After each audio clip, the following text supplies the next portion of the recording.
Fala galera, vamos lá para a nossa próxima aula.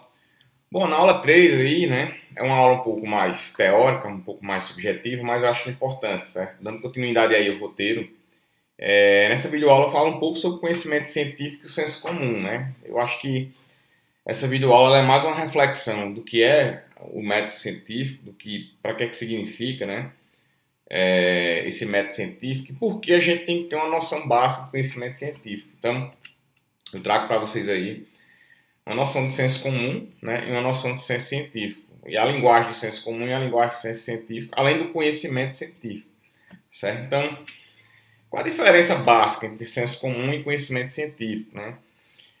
O senso comum ele estuda, né, em uma linguagem bem simples para vocês, aqueles acontecimentos, aqueles fatos, certo, que não são, como é que eu vou falar, provados, o que não são oriundos de uma fonte segura, certo, mas que acontecem na humanidade.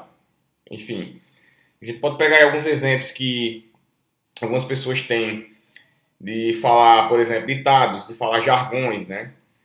De falar ensinamentos que são de cunho popular, são de cunho comum, são de domínio público, né?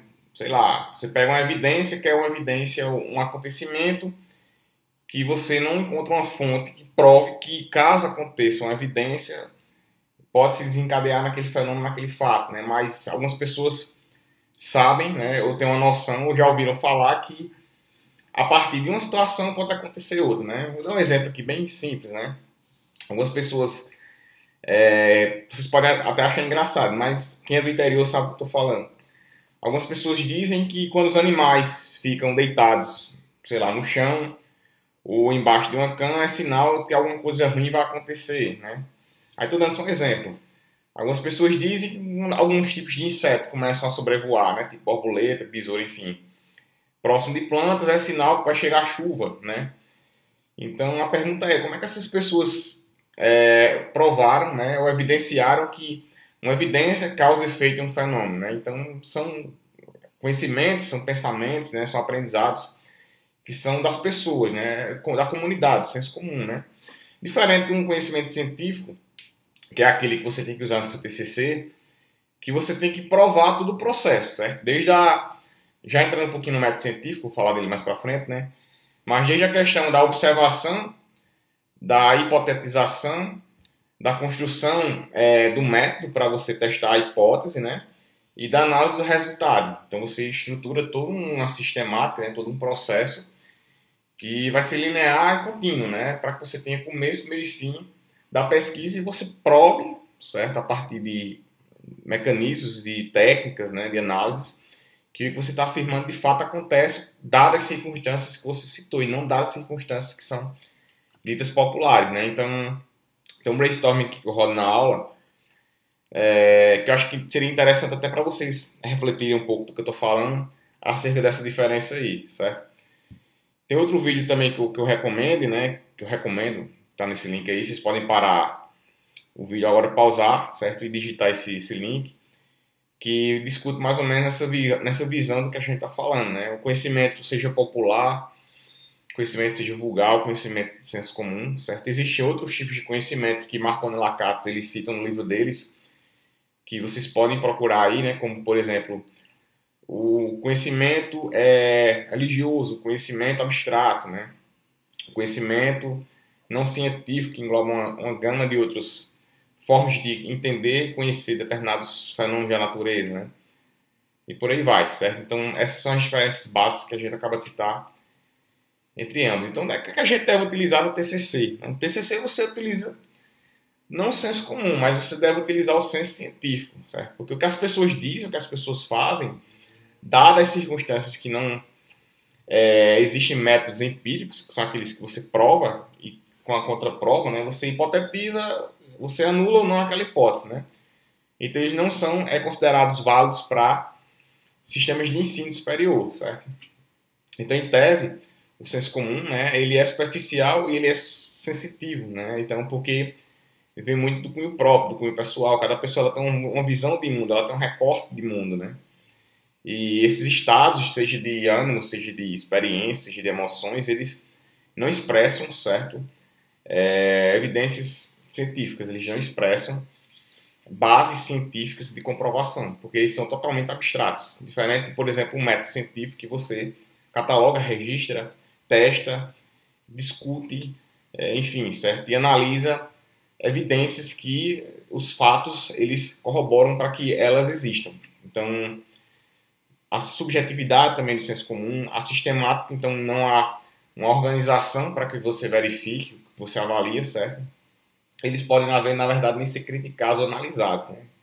Como é que você analisa um fenômeno que é totalmente introspectivo de uma pessoa, né? Como é que você avalia o amor daquela pessoa, que ela sente por outra pessoa, certo? Então, é abstrato, não é científico nesse requisito que eu estou falando para a escrita de um documento científico, né? Então, outras formas de senso comum, né? Como, por exemplo, aí entrou a questão do horóscopo, né? Eu acabei de falar do amor, para vocês terem ideia, né? A questão de saúde no método do sentimento, certo? Não no método do fenômeno, né? Que são as patologias. Então, existe essa diferença, né? A questão de dinheiro, a questão de família, entre outras características que a gente pode citar. A questão dos dogmas também é importante do senso comum, né? Eu não evito totalmente falar de religião, ideologias, fé, enfim, qualquer outra fonte de crer, certo? De entender que as pessoas elas se citam. Então, cuidado quando você vai fazer afirmações que envolvem o crer, o querer, né? O poder acerca de coisas. Coisas sobrescrevendo coisas. A gente tem que ter muito cuidado nisso aí. A forma de vocês escreverem é muito importante, né? Deverá, exigirá, é melhor, é inferior, é pior, né? Muito relativo isso aí.